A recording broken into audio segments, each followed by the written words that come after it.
ሰማያት እላይኛው ሰማይ እጅ ማርያም እላይኛው ሰማይ እጅ ማርያም ለ1.4 ቢሊዮን ካቶሊካውያን የሃይማኖት አባት የነበሩት የሮማ ካቶሊክ ቤተክርስቲያን ርዕሰ ሊቃነ ጳጳስ ፍራንቺስኮስ ህልፈተ ሕይወት የተሰማው ባሳለፍነው ሚያዝያ 13 ቀን 2017 ዓመተ ምህረት ላይ ነበር። በጎርጎሮሳውያኑ የዘመን ቀመር ታኅሳስ 8 1927 የተወለዱት ርዕሰ ሊቃነ ጳጳሳት ፍራንቺስኮስ ውልደታቸው ከአርጀንቲናዋ ቦነስ አይረስ ፍሎሬስ እንደሆነም ይታወቃል። በተለያዩ የአገልግሎት እርከኖች አልፈው 2013 የፈረንጆቹ ዓመት ላይ የሮማ ካቶሊካዊት ቤተክርስቲያን 266ኛ ሊቀ ጳጳስ ሆነው የተሾሙት ፍራንቺስኮስ ህልፈታቸው እስከተሰማበት ያሳለፍነው ሰኞ የትንሣኤ በዓል ማግስት ድረስ ላለፉት 12 ዓመታት በሊቀ ጳጳስነት አገልግለዋል። የህልፈታቸው ዜና መሰማቱን ተከትሎ የኢትዮጵያ ካቶሊካዊት ቤተክርስቲያንን ጨምሮ በመላው ዓለም ያሉ አብያተ ክርስቲያናት እንዲሁም ጠቅላይ ሚኒስትር አብይ አህመድን ጨምሮ በመላው ዓለም ያሉ የሀገራት መሪዎች ሐዘናቸውን ሲገልጹ ቆይተዋል። የኢትዮጵያ ካቶሊካዊት ቤተክርስቲያን ሊቀ ጳጳስ ብፁዕ ካርዲናል ብርሃነ ኢየሱስም የቀብር ስነ ስርዓቱ ላይ ለመታደም ወደ ሮማ አምርተዋል። በአዲስ አበባም የኢትዮጵያ ካቶሊካዊት ቤተክርስቲያን ከማለዳ 1 ሰዓት ተኩል ጀምሮ የኢፌድሪ ርዕሰ ብሔር ታዬ አጽቀሥላሴ በተገኙበት የመስዋዕት ቅዳሴና ሥርዓተ ፍትሐትን አካሂዳለች።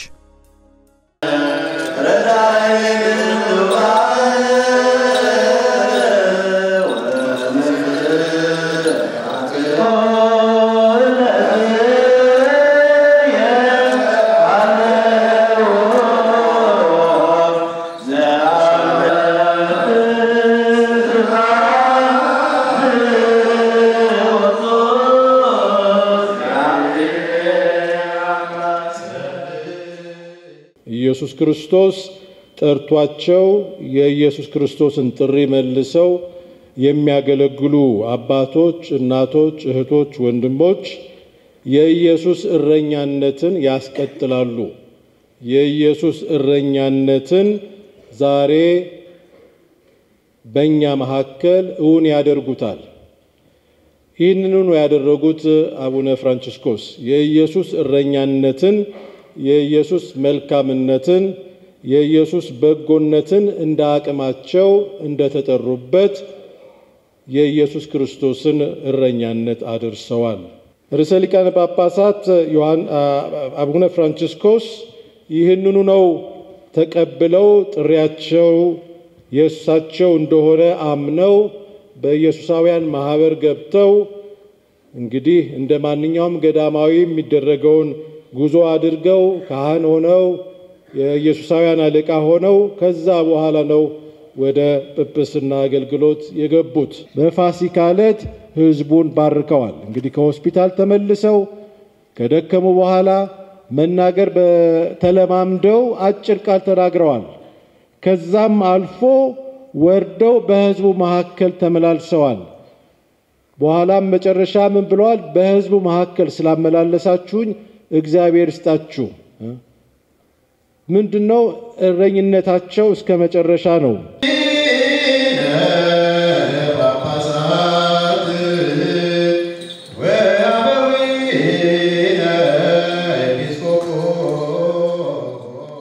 ወሲባዊ ጥቃትን በተመለከተ ብዙ ሰርተዋል።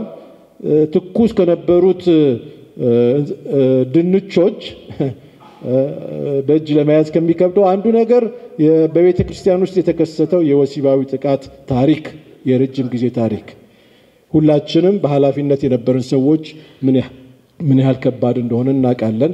አብረን በእሳቸው መመሪያም ይሰራል።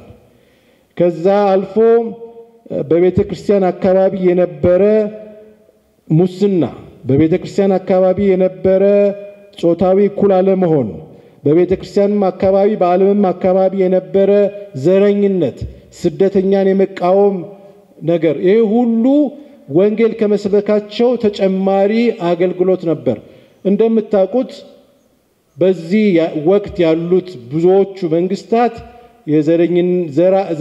የዘረኝነትን ሁኔታ ቁስል በቃል ቢያወግዙትም አንዳንድ ጊዜ በተግባር ተጨማሪ ነገር አላደረጉም ብለው ስላሰቡ እሳቸው አንዳንድ ተጨማሪ ነገር አድርገዋል። ሁላችንም ወንድሞች ነን ፍራቴሊ ቱቲ የሚለው ሰነድ የሁሉም ሃይማኖት ተከታይ የሁሉም ዘር ተከታይ ወንድም ሴትም ሁሉም ሰው እኩል ነው፣ ሁሉም ሰው ወንድማማች ነው ብለው በሰነድም አድርገው አሳልፈውልናል።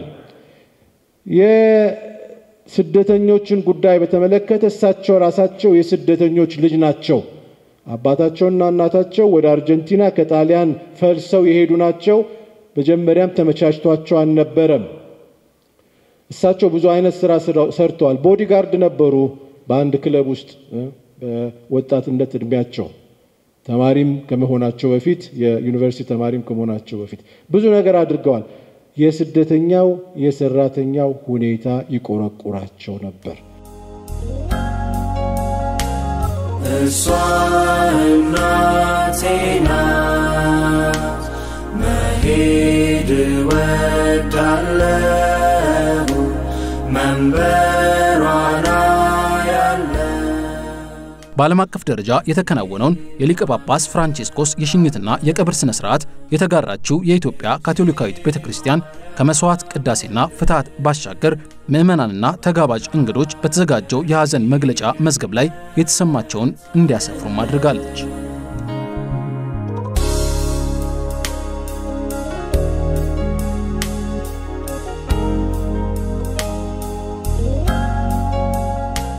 ርዕሰ ሊቃነ ጵጵስናቸው ዘመን ዓለም ከትናንሽ ግጭቶች እስከ ታላላቅ ጦርነቶች በሚደረጉበት ወቅት ሆኖ አልፏል።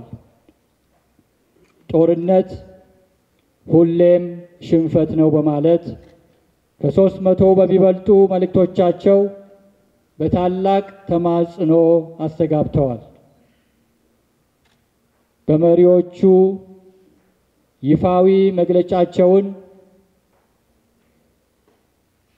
በመግለጽ ከዩክሬን እስከ መካከለኛው ምስራቅ ከአፍሪካ እስከ ሚያንማር ባይሰማም ድምጻቸውን ከፍ አድርገው አሰምተዋል። ጸሎት በሚያስፈልግበት በችግር በጦርነት በሐዘን ጊዜ ወይንም ደግሞ ካስታወሳችሁ በሊቢያ የሞቱት የተገደሉት ሰማዕታትን በማሰብ ብዙ ጊዜ ስለ ኢትዮጵያ መነኩሴዎችም ብዙ ጊዜ ያገኙ ነበር። እዛው በኢትዮጵያ ኮሌጅም በአካባቢያቸው ደግሞ የሚሰሩ ኤርትራውያንም ነበሩ፣ በጽዳትም በምንም በክፍላቸው። ስለዚህ የተለየ ሐሳብ ነበራቸውና ብዙ ጊዜ ያስታውሱን ነበር፣ ብዙ ጊዜ በጸሎት ይደግፉን ነበር። ብዙም ማይነገርም ብዙ የፍቅር ስራ ለቤተ ክርስቲያናችን አድርገዋል። በሀገራችን በኢትዮጵያና በኤርትራ መካከል ሰላም ሲወርድ ከዓለም አቀፍ መሪዎች የመጀመሪያውን ታላቅ የበረከት ድምጽ ያሰሙ እሳቸው ነበሩ። እናስታውሳለሁኝ በተባበሩት መንግስታት ውስጥ ሰራ ነበርና ዘመኑ ዓለም ሁሉ የከፋበት ነው። ይህ ክፉ በሚነገርበት ጊዜ ምናልባት አላስተዋልነው እንደሆነ እንጂ አንድ የሰላም ንፋስ በአፍሪካ ይነፍሳል። ማለትም ሰላምና እርቅ በኤርትራና በኢትዮጵያ መካከል ወርዷል። ይህ የጸሎታችን በረከት ነው ማለታቸውን አስታውሳለሁ።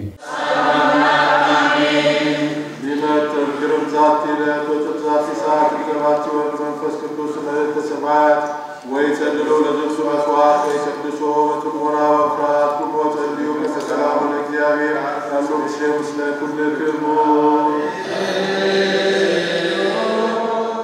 መልእክቶቻቸውን ከማስተላለፍ ደክሟቸው አያውቅም።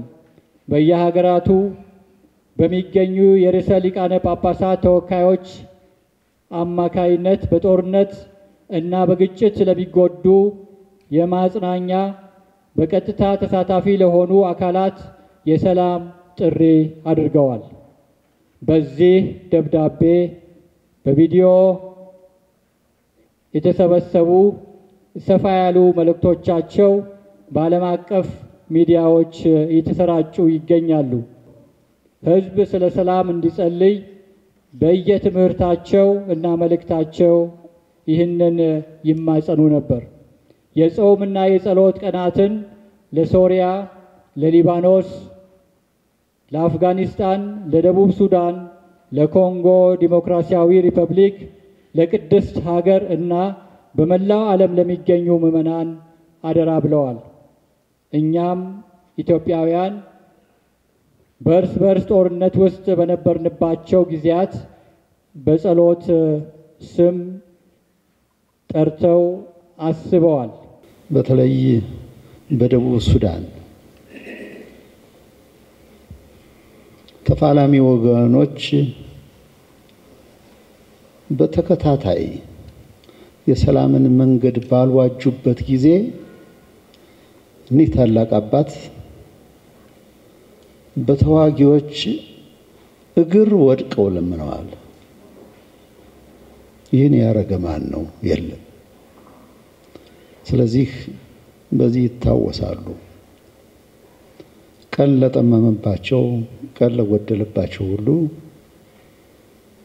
ጋሻ መከታ በመሆን በጸሎቻቸው በማስታወስ በመባረክ ታላቅ አገልግሎት አድርገዋል። ዓለም ትልቅ ሰው አጣለች።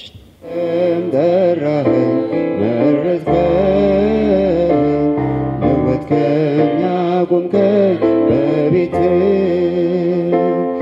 እኔም በመሰጠት ለክብር ለማገልገል አንተን በትጋት ዓላማዬ ነው ጌታዬ ጸጋህን አብዛልኝ። የሊቀ ጳጳሱ መቀመጫ የነበረችው ቫቲካን ቀደም ብላ እንዳስታወቀችው በቅዱስ ጴጥሮስ አደባባይ በተደረገው የሽኝት ስነ ስርዓት ላይ 50 የሀገራት መሪዎችና 10 የተለያዩ ሀገራት ንጉሶች እንደሚገኙ ተጠቁሞ ነበር። እናም ዛሬ በአደባባዩ ከተደረገው መርሃ ግብር በኋላ የፖፕ ፍራንሲስ የቀብር ስነ ስርዓት ሮም በሚገኘው ሳንታ ማሪያ ማጆሬ ቤተ መቅደስ ከቀኑ 5 ሰዓት ላይ ተፈጽሟል።